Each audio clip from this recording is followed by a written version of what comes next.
he's above this. This seems to me more like a veteran lesson you just learned. He's doing the LeBron to J.R. Smith. We have to start today talking Major League Soccer this weekend, another big weekend. We have to start with the game that's definitely on. Still, we're still reeling. I'm recovering after this game. Atlanta United hosting New York City Football Club in a game that was two completely different halves. But just a comic, a comedy of errors. Right. Did anyone want to defend? There were defensive errors. There were mistakes. There was miscommunication. There were just poor giveaways. This was not any the best example when it comes to like the quality of MLS. You know, sometimes we were like, look, the standard is up. You know, we had Shane Todd on last week, and he was just saying exactly that, like, oh, the standard is higher and all this. This was not. We got room to grow after this one. You know what I mean? We have a lot to learn about ourselves. Yeah. But the Atlanta United ends up winning this game 4-3. I don't know if you saw the admin team at Atlanta, who's they can fire off some jokes, and I just want to give credit where credit is due, because Atlanta they first did a post where you remember the side talk kid that we outside. Yeah. Did that with the Atlanta United logo. Okay, I'm like, fair enough. All right, and then they did another one with like a video of just like pigeons dancing, and the song just goes bacon, egg, and cheese. Oh, I'm just which is world famous Dembo, a classic. Yeah. World famous American Dembo. It's song. on their Instagram card if you can find it. I don't know. It'll pop up in a second, but. This was it's one of those things of like, it's funny unless it happens to us. We can make fun of ourselves. You can't make fun of us after beating us. But this is one of the joys that I have about MLS is that we can be this person. Sure. We can be this league where we can have fun and joke. Premier League clubs can't really do this against each other. I mean, they can a little bit. Right. They've started to more. Yeah, this was just the photo. They did put it on screen, Carter. The referee. This for the offside. However, no, yeah. Remember when he now that. But show the first picture, Carter. The first one. The first one's obviously at the 51st minute, 3-1, and this reminded me. This is almost now the new 28-3. Remember the Atlanta Falcons against the Patriots. And so this is where I think where this is basically coming from. Carousels are back, right? So what a smart way to do a carousel. But let's talk about I guess let's start with the last goal. The fourth goal from Atlanta United. Emmanuel Latte scores a goal, a long ball from Guzan. Yeah. And Thiago Martins is shielding the ball. Shielding him and waiting for Freese to come up and grab it. And grab the ball. And neither of those two things happen. It ends up at Latte's feet. He scores a goal. And he taps it over. But I noticed Thiago Martins, he gets mad at Matt Freese. And I can't help but watch it back and think, bruh, you should have been looking in the mirror when you flipped that like that.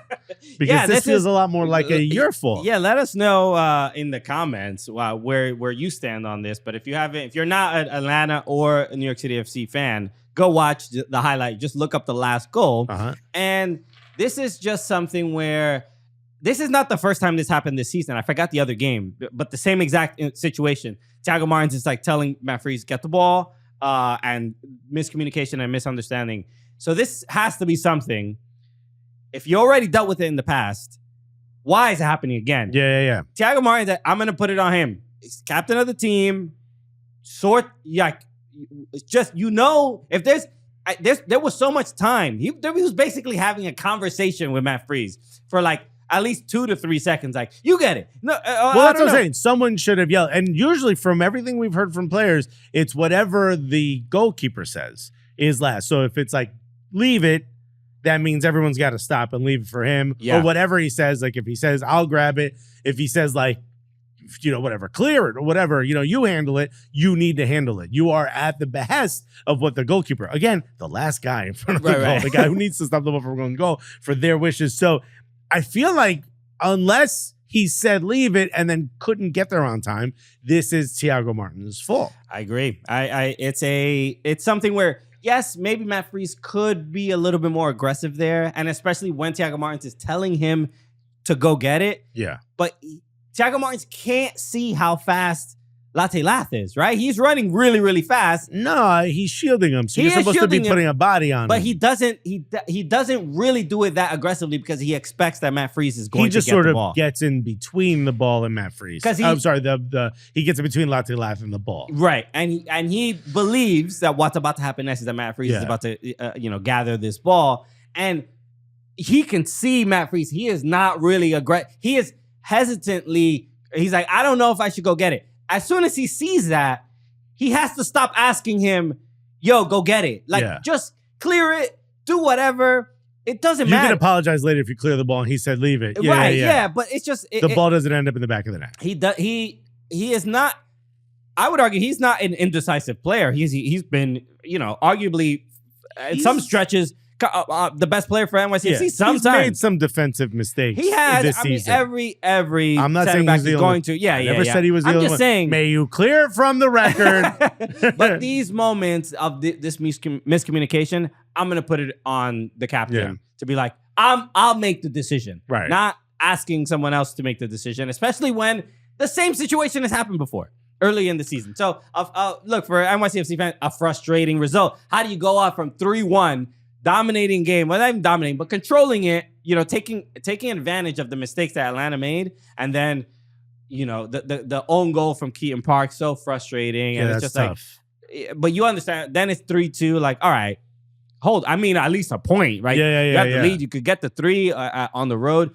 That, for it to just like snowball and the compile the errors is a really, really I didn't see the post game.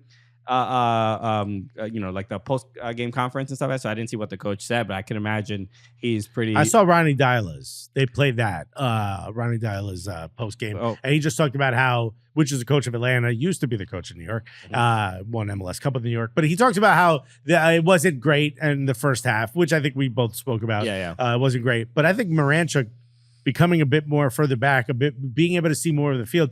This is sort of the thing that happens to midfielders when they come into MLS.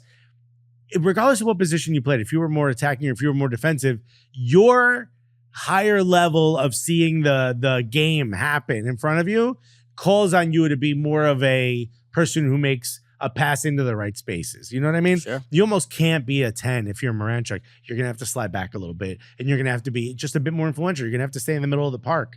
It's like, and as soon as they did that, you saw Atlanta just completely flourish. Miguel Almiron scores his first goal back in Atlanta colors. A little bit of a throwback to yesteryear. I think this is a smart move to move Moranchuk back. And then I look at New York City FC, and we don't have a player that can do that. Like, Maxi Morales has to stay close. He just has to stay closer to the forwards. Like, I don't know, is Keaton Park that guy that can do the same thing, that can sort of, scan the entire pitch and make that one right pass? He's not used that way, so I don't know if he's the guy that can do that. And it feels like the one type of player we absolutely need in New York. Right. Keaton. I think, and it was, I think, much more noticeable in the game last week against Columbus when he got injured. Mm-hmm. Just like, it was a miracle that the game ended 0-0. He controls the game. He does so much that doesn't end up in the stat in a way. sheets, like again, it's not super stylish and fun, and he's not pinging balls 30 yards. And I think that's kind of the, I don't know if frustrating is not the exact word. Maybe it's just not the role that he's assigned of like slip passes and through balls to people. No, it's not. But they also play a slightly different way. Weirdly enough, the homegrown Johnny Shore is kind of that. What a revelation this guy is. Is making some of those passes outside of just being a defensive mid. So he's looking good. He's a wild game. Gonna end up in Europe soon. Cannot believe that was the result, but still. The other game we got to talk about, Inter Miami against the Philadelphia Union, a 2-1 win. Messi scores. He comes off the bench. Scores. I think they only had 2 shots on target, by the way. 2 minutes. I think 2 minutes on the pitch, and he does what he does surprising best. nobody. Although Fafa Picault You know, Getting used to be like, I'll run past the guy, I'll take a shot as soon as I get a chance. He's kind of slide into the middle of the park, looking around, sees a couple open players. He is having so much fun at Miami. He's doing what he said when we interviewed him. He said that it'd be nice to have, it's nice to have these other players because a lot less attention is going to be put on me. And I mean, no better example than that. He can glide through the left side of the pitch. Yeah. And you know, cuts inside and then finds doesn't have to force anything. Open players. yeah. It's kind of nice. Messi scoring very quick. He scores on his right foot, which is I mean, not necessarily a surprise, but it's just something where his left foot is so strong and so dominant that I forgot who was the defender that was on him, but you can just see everybody's like, okay, stop the left, don't let him shoot with his left. And he's like, oh, okay, no problem. Yeah. I also know how to use my right foot. Well, let me show you this other foot I got. Yeah. But one of the moments that was pretty shocking is we can put it up on screen. I don't know who originally got this video. It looks like it came from the stands. They come from the stands, but Messi is who is that number? This looks like when they stabilized the Zapruder film. You know what I mean? Like, it's kind of weird because it's very clearly focused on Messi's head. Yeah. So everything else is kind of gliding around it, like his hair and stuff. Who's the defender there? That is, I think that was the sub. What number is he? 20. But it's the look back. I think he's 27. 29. 29. The look back. The look back Messi gives them to be like, who just pushed me? Olwethu Makanya. He's a South African player. And so he got... Well, can you not do that again, bro? Because Messi looks back and eyes him up and is like, I don't know who you are, and you're about to find out who I really am. He is 20 years old. He is a defender, and he's a center back, and he's marking Messi. And to my understanding, because we don't know what happened before this clip began, but he is just telling Messi like, yo, I'm here. I'm battling for position. He pushed him though. But I mean, push is a strong word. He pushed him nonetheless. It's a very light nudge to just be like, hey, I'm here. Yeah. I know who you are. What if an open micer slid in front of you? You know what I mean? For a photo or something. You'd be like, all right, here we go. You know what I'm saying? Like, that's kind of how Messi probably felt at that moment. Like, I'm one of the greatest players of all time. You just got here. Watch what a veteran. This to me, like, I'm not upset about this at all. This is what a veteran does. They kind of like, they bait you into this. Yeah. I mean, upset, I wouldn't describe upset. But people, the quote we're showing here says, being humble is the biggest false lie ever sold by the media. Yeah. Biggest false lie doesn't make a lot of sense. So truth. So yeah, it's something where, like, I understand the gamesmanship, but it is a bit aggressive. Let's not be like I'm not. Is it? It's a little bit. You're the tiny guy who gets fouled all day, every day, your whole career. This is light work. But if you fall for this, that's your fault. Sure. I would have just moved out of his way when he was sliding back, and he would have busted his ass. The Charles Barkley move. Yeah. Remember? Charles Barkley pull the what is it called? Pull the rug. Something. Yeah. So it's the pull the chair behind you. Pull the chair. Yeah. Okay. So Carter remembered he had a microphone. Let's go. Normally he'd be miming chair. I want to remind everyone. Just doing Pictionary. We gotta guess what he's referring to. So no, this is something where I'll say this: he's above this. I don't think he needs to do this. I wouldn't disagree. One push, let him know. Fine. 3?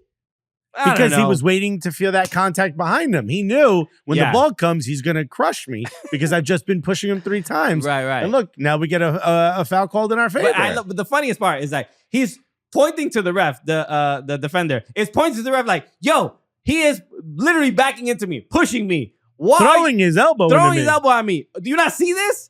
And he's just like, he's doing the LeBron to J.R. Smith. Like, you're not seeing this? And then he's obviously very, very angry after the foul call on him, which is, he did foul him, so it is what it is. But I don't know. This is just something I'm like, all right. This is to me feels more like veteran. Late in the game, he's trying to cause a foul or this seems to me more like a veteran lesson you just learned, or a lesson you just learned from a veteran. I agree with that as well. I'm just like, this is part of the game. It is the game within the game, bro. It's just funny to me the light nudge to like, oh, bang, yeah, Olajuwon elbows. Yeah. I will say probably the reaction isn't equivalent to the initial action, but you now learned the lesson. Exactly. So that's what it is. All right, Rook. All right, young buck.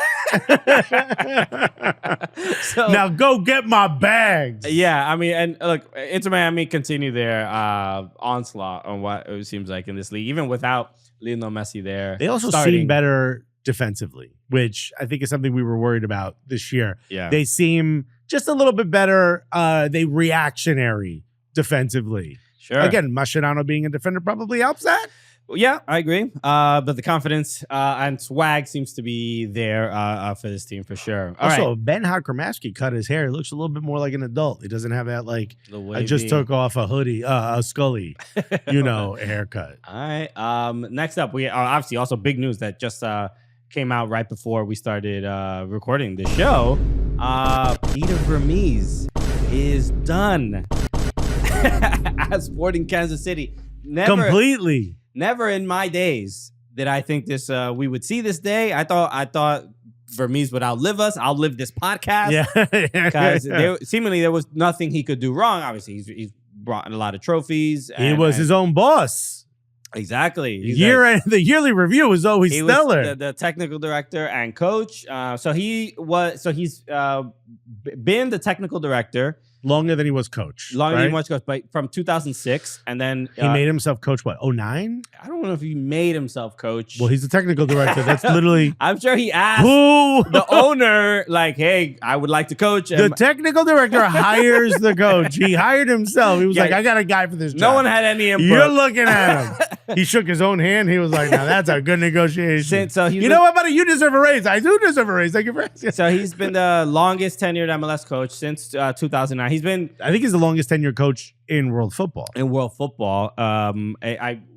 think we found that out. I think it was him and it's him and Diego Simeone just after him. Yeah. So kind of surreal for any coach to have a job that long. Yeah, you normally don't see that length of time, and I think I'm gonna look up Sporting Kansas City's last few years because I think for the most part, what Peter Vermes did was give it a bit of an identity to Sporting Kansas City, a bit of stability. For the most part, we remember Sporting Kansas City as being a team that was tough to beat and fun to watch and all these things. And yeah, that kind of stopped a few years ago. But for the most part, his legacy will probably will feel more positive than it has the last 2 to 3 years. Sure. I mean, and he's coached some spectacular players on his team, players that have played on the national team. I mean, we had Matt Beasler on the show years ago, and there's just the Jimmy Conrad. I mean, there's just a lot of history,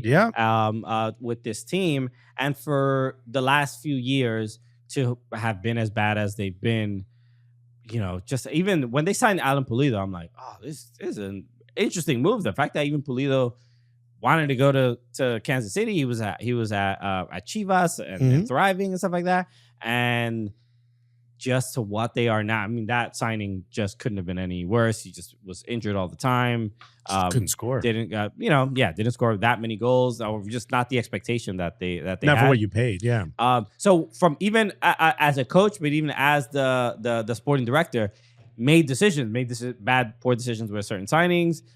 The culture of the team, like we've had like Daniel Shalhoub on the show, and he's just a lovely kid, just a positive energy. Great guy. And when you think of the coaching style, or just the personality of a Peter Vermes, I think you had him on Morning Footy. We had him on Morning Footy. Yeah, and.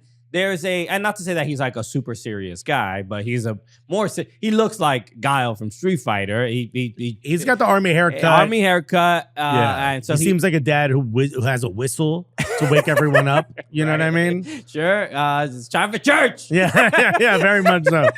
Everyone has their own seat in the minivan. There's no arguing. Right. And more than anything, I mean, we've seen this with a lot of different coaches or even players that we've spoken to. They always say, like, sometimes even if you have a successful team, the coach's message just doesn't always resonate. Sometimes you lose the locker room. You lose the locker room, and I mean, or you've heard the same story multiple times. Exactly, and it's like, yeah, we get it. You scored 4 touchdowns in one game, all right? Wow. You know what? Don't say what that reference is from. They know. Nope. If you are watching, I want you to type that reference. And also, if you know that reference, it's time to get your prostate checked. So I'm checking my prostate right now. Okay. So I think he lost the locker room probably like 5 years ago. That's the problem. And because he's the technical director, there was no one there. There's no one to really check some balances. Yeah. And from a business perspective, we can also say, like, Sporting Kansas City, they sell out pretty much every game. I think they're doing fine. The team's doing fine, yeah. And then, so it becomes like, when do we really need to pull the trigger and make a change? But it's just like... that's the difficulty within MLS, right? Within the system we have, which is you could just kind of be mediocre and survive long term, where there isn't something you're like, we need to get into those CONCACAF Champions Cup slots. Yeah. Or there isn't oh my God, we might get relegated. That fear, you can kind of middle and be okay because you're like, hey, we get a share of the business, baby. Yeah. We're doing fine. Yeah, as long as the fans keep showing up, we'll be fine. Exactly. And then the one person I looked to, our friend Kevincho, who stopped. Oh my fucking God! Major League Soccer! So Kevincho has not been live streaming. He has chosen to not live stream the matches He's this on season sabbatical because he's just like, this team is just so embarrassingly bad. But instead of doing live streams and watch-alongs for the games, he's been doing like sad edits of Sporting Kansas City matches of just like, they're so abysmally sad and just highlight the disarray that the club is in. Right. That it's just it's like an artistic piece of just like a child crying. You know what I mean? Like it is just a perfectly captured essence of like, nothing's gonna change. It's just always gonna be bad. So I'm gonna text him later. I'm like, bro, how are you feeling? Yeah. Talk to me about you. Because it's been absolutely brutal. All right, is it one thing left or no? Oh yeah, the last thing before we get to Joe Pompliano. In NWSL news, sometimes you make mistakes in this world and you have to admit to it and then try to find a way to rectify it. And the city of Boston deserved better than what they got. BOS Nation was the name that everybody... Too Many Balls.com was terrible. BOS Nation was somehow even worse. And there was no... It wasn't even like, oh, some people like it, some people... There was no liking it. The only people who liked it were the people in the room who made that decision. Everyone else was like, are you sure about that? Right. So it was everybody always say, like, even there's that podcast, How This Get Made? Like, movies that got made that they're like, this is really bad. How the hell did this... There's so many layers and people and layers of approval. I think I saw that for Howard the Duck.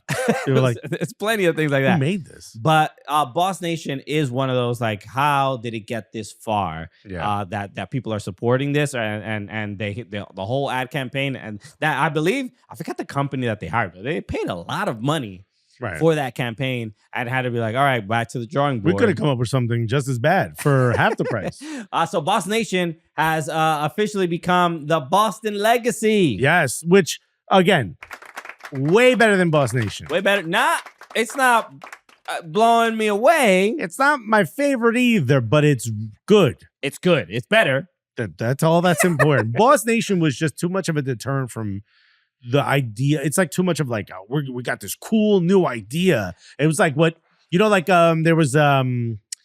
there's a video of like three people on stage clearly at like a conference and they're not like us. They're not like us. Oh, right, and they're like really cheat. That was BOS Nation. It's like, welcome Riz FC. Everybody. We thought about Skibbity FC. You know what I mean? Skibbity toilet was taken. Yeah. So that's what I'm saying is like you were doing too much with BOS Nation. Yeah. And it's too much. Nobody wanted to be a fan of that name. Nobody wanted to be like saying that name. Right. What I don't I mean, it's not even about transparency. What I don't love is like I haven't really heard many other names or potential. No, they options. did a vote. They did a vote. I don't know if they went with what won, but there was a bunch of names that were kind of. I did not see any of that. Fans got involved somehow. I forget what it was, but there was a couple ones that were like rising to the top, and I don't know where Boston Legacy comes from, but it is much, much better. Yes. I mean, not my favorite, but much better. The new NWSL team in Denver is when they're starting 28, I think 2028. Yeah.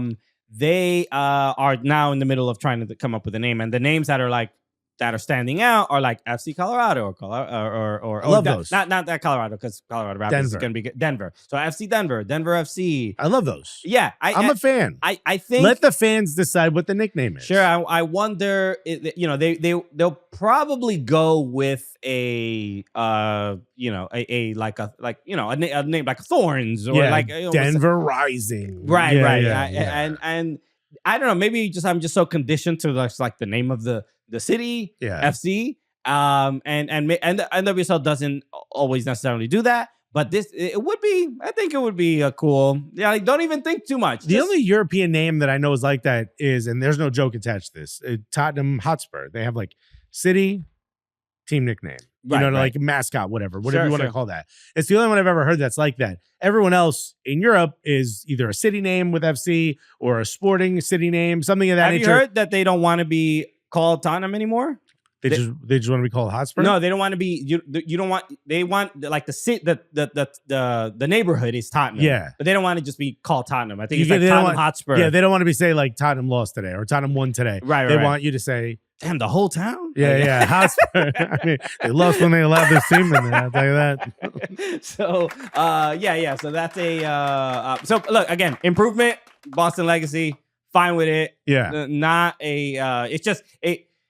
It could have been this could have been like now avoided. Washington Spirit, do something about the logo. We're gonna start working. We're working our way down the list. I don't hate the logo. Oh, it's terrible. Okay, all right. Clip art. Logo, let's talk to the one and only Joe Pompliano about business, bro. Business, bro. You're about to listen into a business meeting. All right, Carter, put a little C-SPAN ticker under us. Talking about the stock prices. Yo, this is Squawk Box, bro. All right, put money things in the bottom. Okay, so people know we're serious. Let everyone know how the stocks are doing, bro, during this, bro. All right, so let's get right to it. Here's our conversation with the one and only Joe Pompliano. Absolutely thrilled to welcome our next guest. Yeah. I'm also thrilled to be welcome here. But when we joined Yahoo last year, it was we went around, we knocked on a couple doors, we said, who's the coworkers? Okay, or bumped into this guy at the water cooler. No, I'm watching stuff on YouTube, and there, we're like, there's a couple, obviously soccer people at Yahoo. And then I had seen. But we're the top of the heap when it comes to soccer. Sure. I just let everybody know. Right. Okay? You come to us and ask if it's okay. What are we talking about this for? Yeah. You know the expert, the authorities. Right. But who ate my sandwich in the cafeteria fridge? But this gentleman, I had seen a fantastic YouTube video about the state of growth in Major League Soccer and where everything's going. And I saw, obviously a Yahoo Sports contributor, Yahoo Finance Sports Report, the podcast. Go check that out. So I'm absolutely thrilled to welcome our next guest, the one and only Joe Pompliano. Joe, what's up, man?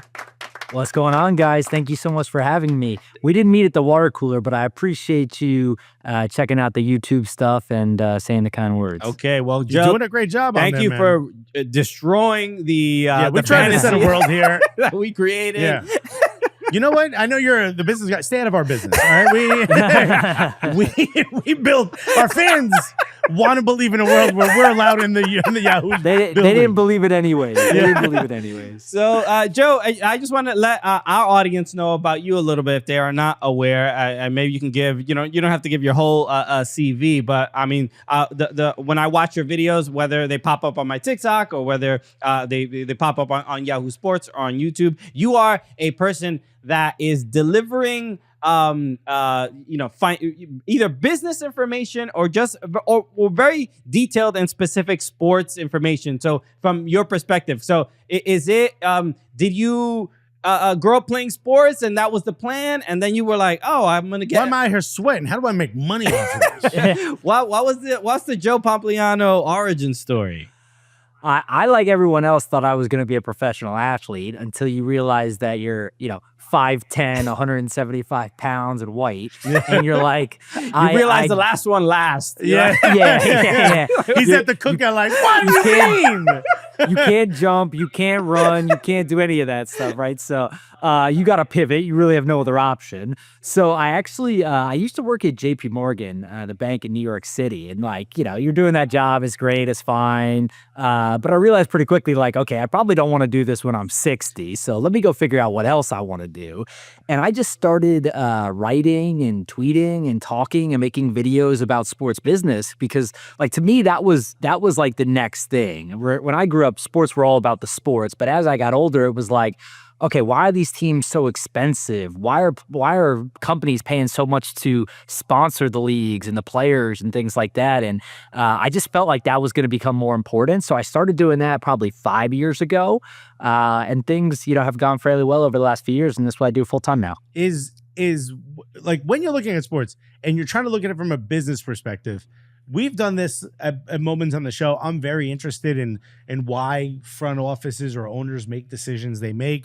We've had people on the show, and why would you buy a professional soccer team when all they ever talk about is you can't take any profit, especially outside of MLS. You can't take out any profit, or you have to give all your money to this team to make sure that they survive. And they ask it. It just seems like everyone hates you the moment you buy the team. It doesn't. I don't get it. And at some point, do you just want to start a video and end a video by going, guys, it's money laundering? I don't know what else to say.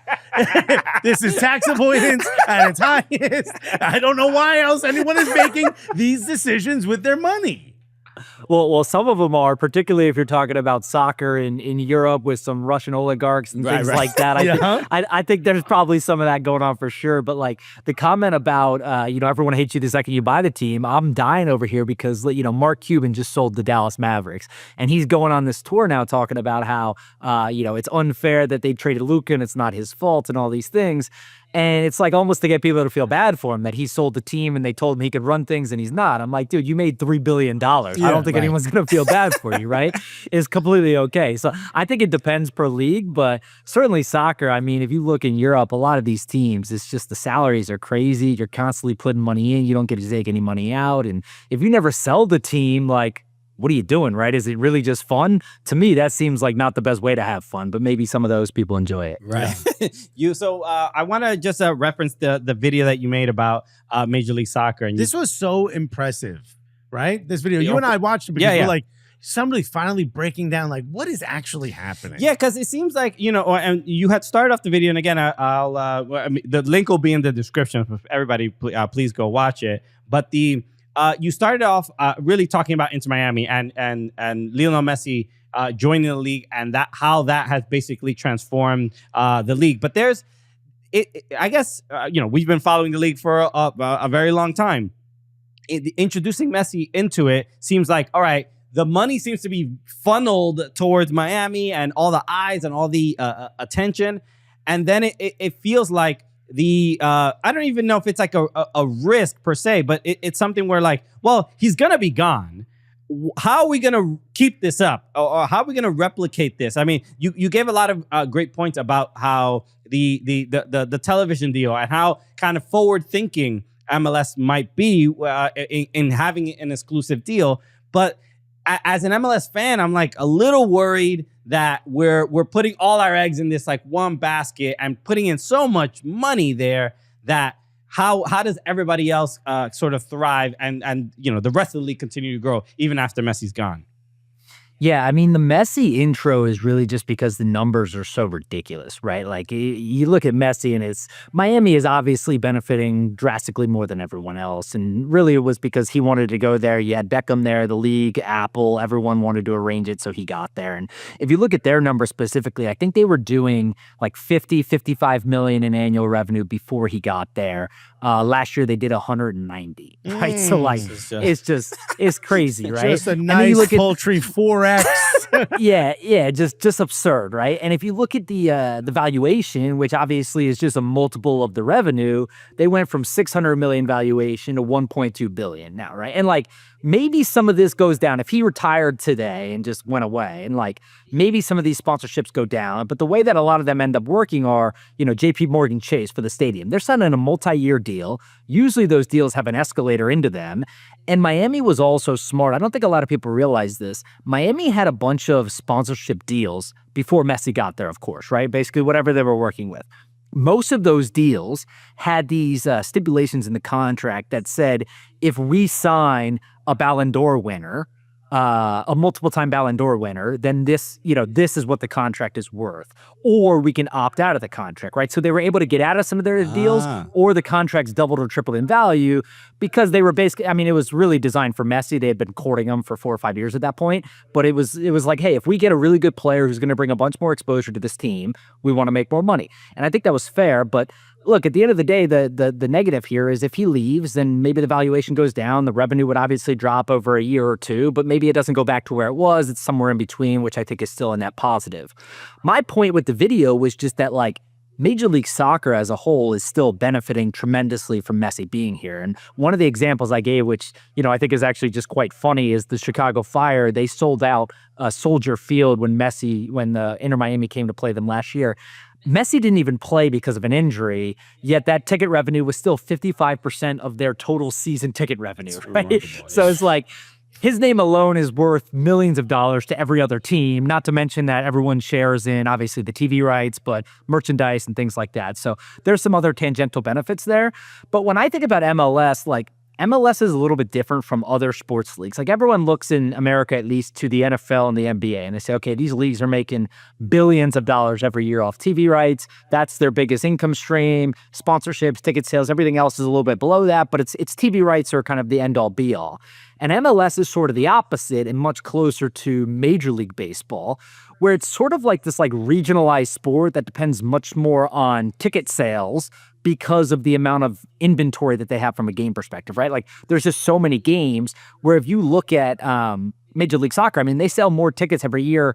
They sell more tickets in a given year more than every other league except the Premier League, right? So La Liga, Serie A, Bundesliga, they sell more tickets every single year. Stadiums were at 94% capacity last year. They're selling 12 million, 13 million tickets a year, right? So like, this is a big league that's growing a lot.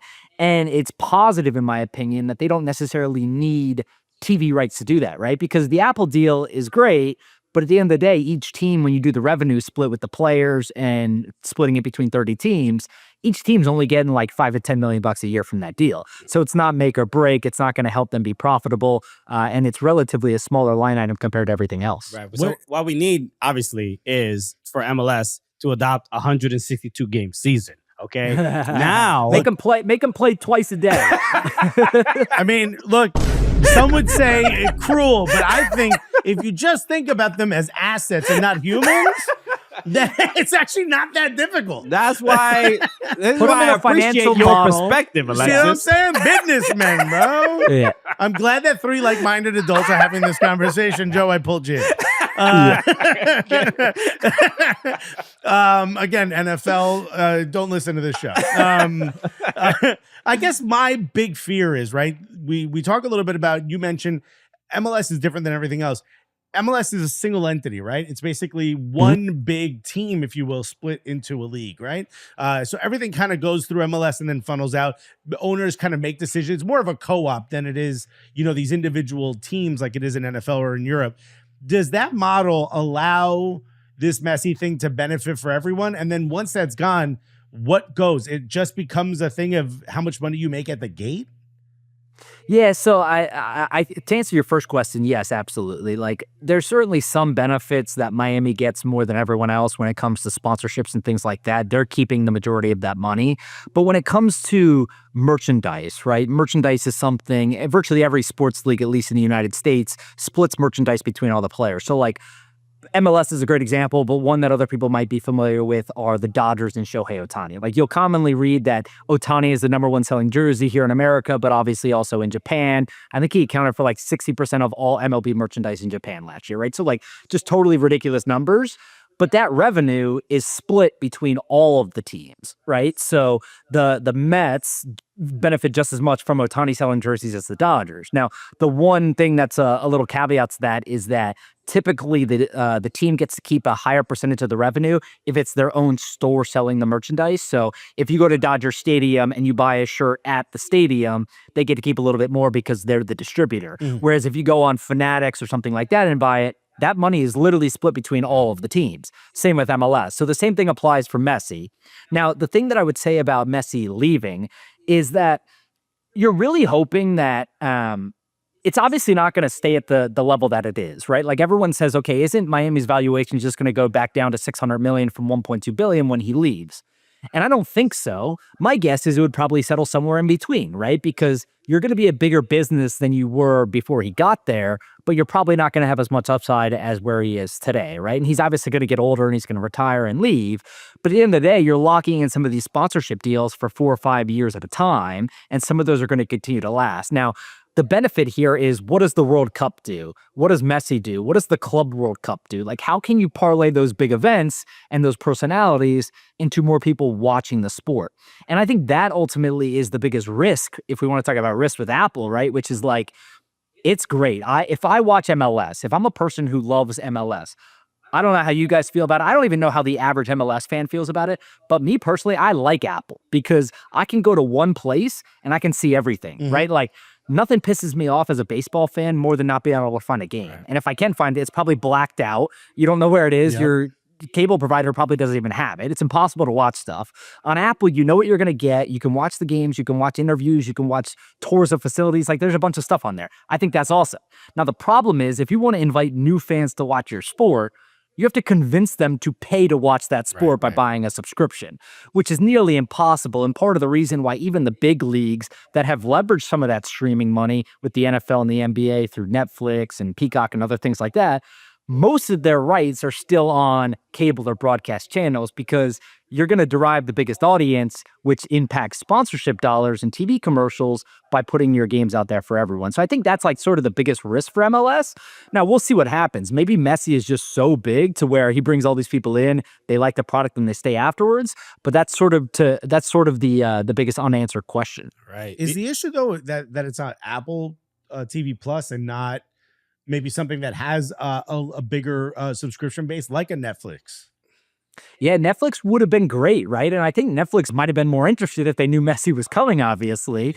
But I think part of the problem is MLS wasn't big enough to demand that from Netflix at the time. And Netflix also, their sports rights, their sports strategy has changed a little bit too. And if you think about Netflix, what does Netflix do from sports? They want to do events, right? Like special events. They don't want to do like a package of NBA games. They want to do Christmas Day. They don't want to do NFL on Sunday. They want to do Christmas Day NFL games, right? Yeah. They want to do like special one-off things. They don't want to do a package of boxing matches. They want to do Jake Paul versus Mike Tyson. Right. So it's a little bit tricky there, where Netflix hasn't really shown a willingness to go out and buy a huge package of inventory. Maybe Monday Night Raw is the only one who can like say that a little bit, but even that is sort of like an event-driven thing where it's once a week and it goes to different cities and things like that. So I think Netflix was probably always on the outside looking in, and Apple to me made the most sense because MLS had to grow its revenue, and Apple was by far and away offering the most money. And the way that Garber and all these guys can spin it is like, we're looking ahead to the future. And maybe that's how it turns out, right? In 10 years, maybe that's where everyone goes. But there's something to be said about maybe you should have waited 5 or 6 years and then done that. Right. They do an anonymous GM survey every year. And they put it out recently, and apparently one or two of the GMs said that the Apple deal is actually bad, and that they can't get new fans. You can't grow the league. So I mean, clearly, it's a contentious sort of point from people outside the league, from people in the league. I know for our perspective, bars don't have it. Like, if you want to watch it with your friends, it's a little challenging. Yeah, it's a little difficult to find a place that will show it. I feel the same way as you. I'm like, I love MLS, and I love that it's in one place, and I have no problem finding games. Yeah. It's so incredibly convenient. Yeah, I would say it's good for like someone like me who just wants to go to one place and watch everything and know when it's going to be on and get alerts on my phone and do all that kind of stuff and follow games. but it's bad for virtually everything else, right? Because like it's obviously not good for finding new viewers. It's not good for advertisers because you can't do them, like the audience isn't big enough. Yeah. It's not good for bringing in, new players to the league because they're not seeing the games. You can't go to a bar and watch it. Like there's just a whole host of things that aren't good for all it. I heard is that outside it's of good just real for fans. me. I'm in. So Which is all I care about. Yeah. And I say sold. Yeah, I just want to mention one point about the you had mentioned about the attendance numbers in MLS being only second to the Premier League. The one thing, the caveat there is that we have more teams and there's more games, so that's why more tickets will be sold. What's all these asterisks? Don't worry. People were going to be on my ass. Right. They were when I put out the video. They said, you're just an American idiot. I'm like, obviously they have more games. Okay. Guys. All right. Well, are you reading my notes, Joe? Yeah. Also, I told you not to put them in the comments. Wait till the show, Christian. But the one thing I want to ask you, I don't know, I didn't ask you. We didn't ask beforehand, but the news about ProRel to the US. I don't know if you've seen that USL in 2027 is going to be introducing promotion relegation. But promotion relegation, we instinctively know that will bring down valuations of teams immediately. I don't agree, but okay, well, maybe Joe can settle this. I mean, that's clearly the case because you see the valuations of Premier League teams Not are necessarily beneath because of that, but all right. are beneath MLS teams. But as far as your opinion on how this could affect the business of American soccer, is this something that is exciting to you? Do you think owners wouldn't be interested because it's too much of a risk? What are your thoughts? Right. Is it exciting to you, or are you on the wrong side of history? Go ahead, Joe. I love promotion relegation, just to be clear, so I don't get killed out here, right? Like, buddy, there's both sets of fans listening to the show. You're gonna get killed no matter what you say. I'm a fan of it, but there is a 0% chance that MLS gets promotion relegation. People still think it's going to happen. They see other leagues doing it. There is a 0% chance because that is what makes the MLS team so valuable. The owners would never go for it because if you think about it, right, you guys were just talking about it. Inter Miami is more valuable than half the Premier League right now, right? Like literally. Right. And they have a significantly smaller fan base. But the reason why they're more valuable is because the economics of the business are so much more favorable for them versus everyone else, right? So if you think about it, the player costs are capped via a salary cap, right? So they know how much they're going to have to pay. It's going to go up in increments. You're only giving a percentage of the league revenue over to the players. It's capped. You also have a closed-end structure, so you're guaranteed to be in the league no matter if you're the worst team one year or the best team another year. You're not going anywhere. Where in the Premier League, you guys know this, your revenue can change every single year based on whether you perform or not, if you're at the top of the table, etc. So I think there's a draft, obviously. This is what makes American sports so valuable because not only are you in the American market, which is the most valuable economy in the world, but you also have this unique business model which gives you some sort of like safety net or some floor. Promotion and relegation is great for fans. They love the excitement that it brings. It's awesome to see other teams come up and other teams go down that who don't perform, but it's not going to happen because the owners would never go for it. I will say, though, the biggest argument used to be, oh, well, the ratings. Who's going to watch you in the second division? They're behind a paywall now. That ratings technically don't matter. And also, there is a way to do it and not be in an open system, right? They have enough teams now to do it, essentially, albeit a smaller, top division and lower division. But there are ways to do it. So I hear your point, and I agree with you. But I also want to... What's the inverse? We've had conversations with high-level folks within the Premier League, and I'm floored at how is it that the NFL, very popular in one country primarily. I know Mexico watches it. I know Germany watches it. I know there's other nations where people are now getting into it. NFL, primarily US, some Canada. How does the NFL make like 7, 8, 9x more revenue than, say, a Premier League that's famous all over the world? How? Well, the real answer is that it's fortunate to be located in America, where people will spend whatever amount of money and attention that it takes on sports and specifically football, but also brands and companies have more money than anywhere else in the world and are willing to spend that money to market to people. So I think that's part of it. But the other part here is that they also have a great business model, right? Like back to what I was saying about the salary cap, like the NFL they give, they call it 50-50. They split revenue with the players through a union or a CBA, right? So the player costs their cap, but it's really not 50-50. There's a bunch of carve-outs for sponsorships, and leagues have expansion fees that they don't have to pay the players. So usually that percentage gets pulled down to maybe 35 or 40%.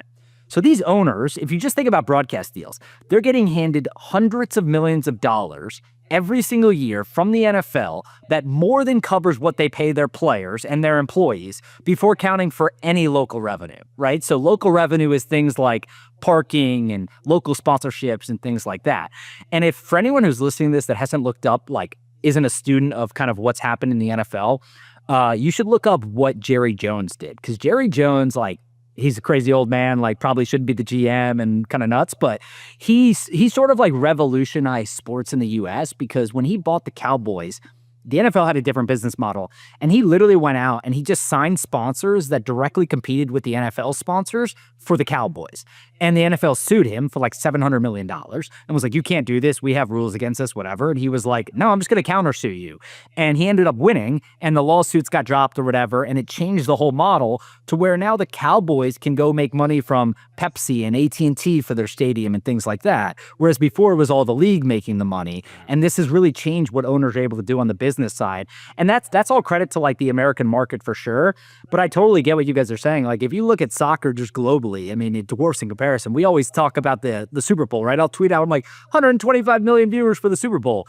And within a second, I get people from Europe. They're like, well, the World Cup had X, Y, and Z. Like, well, actually, you're an idiot. Yeah.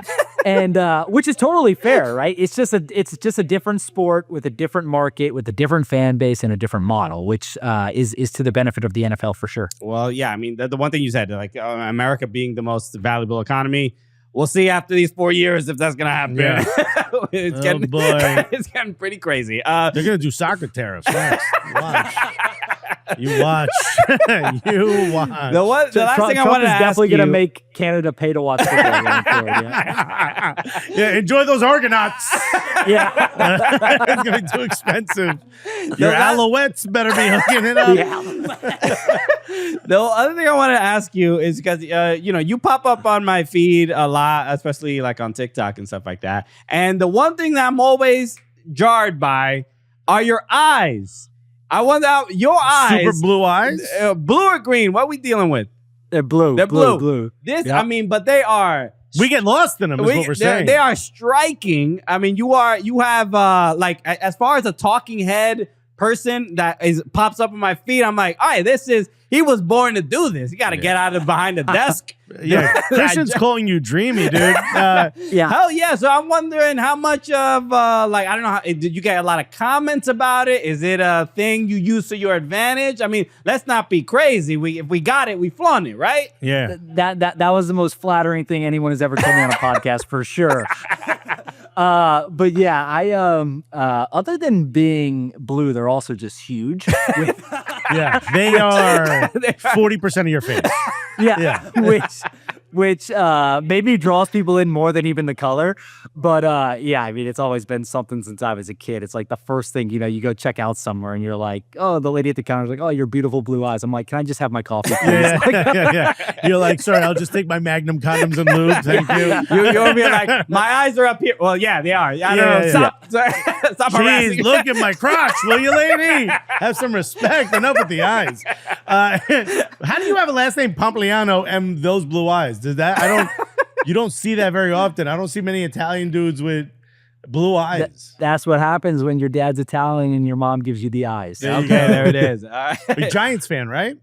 Yeah, Giants Is your fan, dad from the New York, New Jersey area? Yeah, my parents grew up in New Jersey. So I grew up in North Carolina, but I mean, you guys know, you don't really have a choice, right? You just kind of, that's what's on TV. That's what I watched. And then once you get older, it's like if you switch when you're in high school or college, you're an idiot. So I couldn't do that. I just stuck with them. Even though the worst, the last 10 years have been the worst 10 years ever. Yeah, I will say, though, I mean, Carolina Panthers make a good point. Like, it's a good draw to be a fan because the slogan is keep pounding. And I think that's just great advice.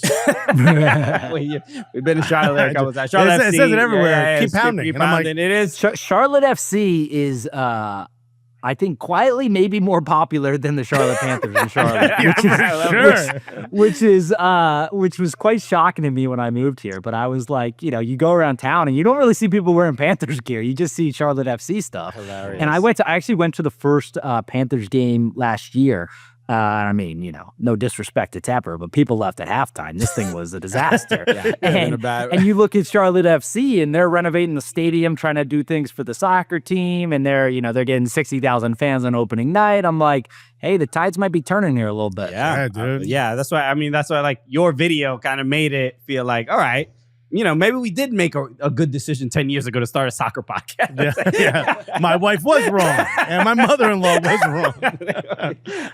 Joe Pompliano, thank you so much for joining us, man. Everybody, go check out Yahoo Finance Sports Report. Go follow Joe on all socials. He's incredible, whether it's talking head videos or articles. More like talking eyes. Talking eyes will speak to you direct. They reach your heart. I tell you that. Joe Pompliano, thank you so much for joining us, man. We appreciate it. Thanks, guys. I had a great time. What another wonderful interview that we have done. Shout out to Joe. Shout out to us. Joey Pomps. Shouts to us. Shouts to us. You see the sign. Yo, you already know, bro. You probably start the show thinking shouts to them. Well, yeah, you're right. Shouts to us. Go support Joey Pomp. Yeah. And check out his YouTube channel, man. It's beautiful. Yeah. And does a really good job. The Yahoo Finance Sports Report. If you're into business and finance and money, like if you want to be guys like us. Oh my God. Christian, you smell that? It's time for Rápido Reactions, bro. You're gonna do you smell what the Rock is cooking? No, yeah. Like, do I ever come across as someone who's ever watched wrestling? What is it? He's never started a segment like this before. Yeah. Okay, Dwayne. I smell a little bit of Rápido Reactions. Okay. I think I smell Carter cooking something up. Carter, what's good? What's up, guys? How we doing? What you got for us, Papa? All right, the first one here. These are Rápido Reactions around the world. First one is from the FA Cup. Man City, Aston Villa, Nottingham Forest, and Crystal Palace advanced to the FA Cup semifinals. What's your guys' thoughts? Who is the favorite? Well, it's also one of those, I hear the names and I'm like, I only recognize one of y'all here. Like, y'all, these other three, I'm like, this also feels like hipster, like three of them are like hipster fans are like, hell yeah. And one of them's like, no, the big money's still here. Yeah, look, more than anything, I'm surprised Man City got there because they've had a rough one this year. And I wonder, I'm like, do they need this more than any the other three teams? Because the other three teams are kind of like, have some consistency in the Premier League. Man City is kind of all over the place. Absolutely. First of all, I think you might be right. But it's insane to suggest that Man City need this more than Nottingham Forest, who this time last year were fighting for relegation. We're fighting to not be relegated. Here we are a year later, and we're like, yo, City really need this one bad, bro. Because and Nottingham Forest especially, I mean, they look like the favorites. Man City might not make Champions League. That's kind of where we are. Yeah. So FA Cup might be more important. But more than anything, happy for Crystal Palace. Jean-Philippe Mateta making a comeback after Chris the injury. Richards is why we're excited. Yeah, that too. I'm just saying, but after shouts to Jean-Philippe Mateta, but yeah, I mean, come on. Nearly lost his ear. Yeah, that was a rough one. Did you see the interview with him when he was talking about he said he wanted to get back in and playing the game. He didn't realize how bad it was. Really? He was bleeding. He was just like, oh, just wrap it up. These athletes, bro. These athletes are crazy. All right, what's next? All right, this is a one that you guys, I didn't tell you about because I wanted to get your take live. So Josh Sargent has scored 30 goals in 45 home matches in the championship. It's the most home goals since he made his debut in the championship. Kid's a beast.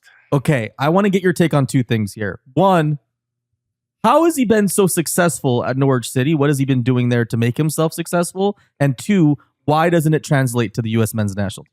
Both great questions. Don't know if 90 minutes is enough, 90 seconds is enough to answer this. 90 minutes might not be enough.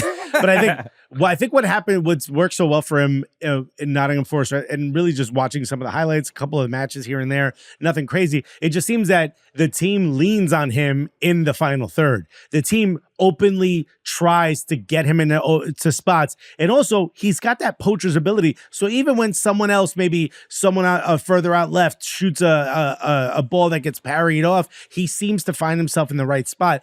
So it feels to me like he's become such a focal point because of being so talented and scoring in those dying moments when they need him to. He's become so essential offensively. I would argue, given that his home form is so fantastic, his home is clearly England, in America anymore. Oh, you think he's done? I mean, all right, Benedict Arnold is crazy.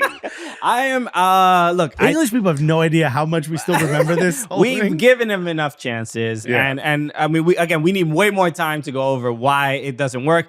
I agree with you. I just think he doesn't have the profile of the type of player we need for the U.S. men's national team. He doesn't get a lot of touches. He needs to do a lot with very little, and that is not the kind of player he is. In the championship, it's a little bit more hectic. Again, balls bouncing everywhere, and he has the profile of that. We don't need a poacher. The USMNT does not need a poacher. That's not the type of game we're ever in. Low block teams that don't let us have fun and pass the ball around.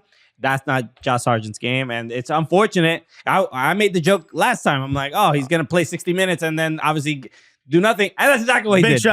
Big shock. All right, that was great answers for both of you guys.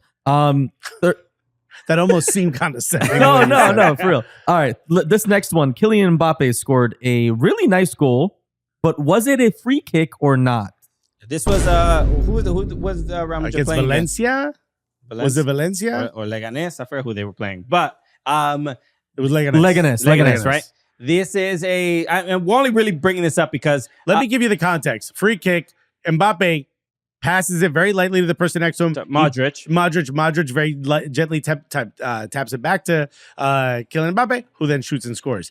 Is that a free kick? Yes or no? It is technically not a free kick. It is not technically not a free kick. It is not a free kick. It is not a free kick. It is it is no longer a direct free kick because the first touch. It's not free. The defenders are running at you. That was the second or third touch. And the game was already in play and everything. So, and we only bring this up because there is a Twitter account that tracks whether Mbappe has scored a free kick, and the record goes on. And it's an interesting thing because Mbappe doesn't really take how often does he take free kicks? Even at PSG, I don't know. You don't see it often. And how many times does he even take shots outside the box? It's not really his game. Can I tell you something? Doesn't need to. He doesn't need to. Doesn't need to do either of those things. One, he gets all the penalties when he wants, right? Obviously. And two, he's a very good goal scorer outside of those two things. I mean, let him take a couple. I don't think he needs it. But so at least he got himself on Real Madrid, guys. At least he's won the World Cup. So the Twitter account can shut up. All right, what's next, Carter? All right, next year, Club Leon were kicked out of the Club World Cup because of the multi-club owner model. Hey, wow. What are your thoughts on this kind of latest revolving story around the Club World Cup? I think a bigger shock is the same guy owns two clubs in the same league. Yeah, so Grupo Pachuca is owned by Grupo Pachuca, which is owns León and Pachuca. So also, why, right? That shouldn't be the case. I mean, I think the Giants owner also owned the Washington Commanders, we'd be asking some serious questions. You would watch the games against each other and be like, hey, I don't know if they're going to... Why are they shaking hands for 90 minutes, So, I mean, I think it speaks to the state of Liga MX and the financial... Given that this is the business episode, right? The financial issues in the league and with certain clubs and ending promotion relegation for taking the pause for the couple of years and blah, blah. My frustration here is why do we find this out 2 months before the FIFA Club World Cup? Like, this could have been sorted out probably a lot sooner. Yeah.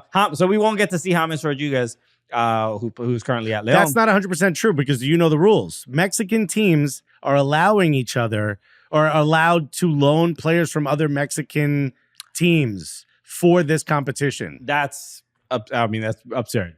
I think it's up to 6 each. We have to look it up, but that is a rule that they're instituting for the Club World Cup. Interesting. All right.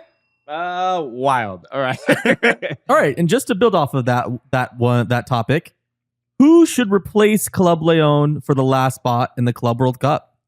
So I've seen a couple different. But there's gonna be a game, right? It's reported that they want to do this, but we don't know. So LAFC against Club who are America. the runner-ups to Club Leon, who qualified through CONCACAF Champions League at that time in 23. In 23, they obviously lost to Club Leon, so they would be the runners-up. So they would be able to play. Right, the rumors that they would set up a game between them and Tigres, Club America, and the winner of that would then be given the Club Leon spot. Correct. And thus, maybe James Rodriguez. That would be ridiculous if that happened. But I also heard, like, I guess I don't know what is determined of who makes it. We would have to look at all the kind of requirements of like who qualifies for the Club World Cup. But LA Galaxy, MLS Cup winners, you would think that would kind of make some sense. Year. But You got to do it from the year before. Yeah, that's why it's a unless little, you're Miami. That's the problem. Like, guys, you're not Miami. So that's the issue. So it feels wonky. That's kind of my biggest issue with it. Maybe it's because it's the first one. Yeah. But the multi-club ownership thing, this is gonna happen again. No, but I think you shouldn't be. I'm cool with multi-club ownership as long as it's not in the same league.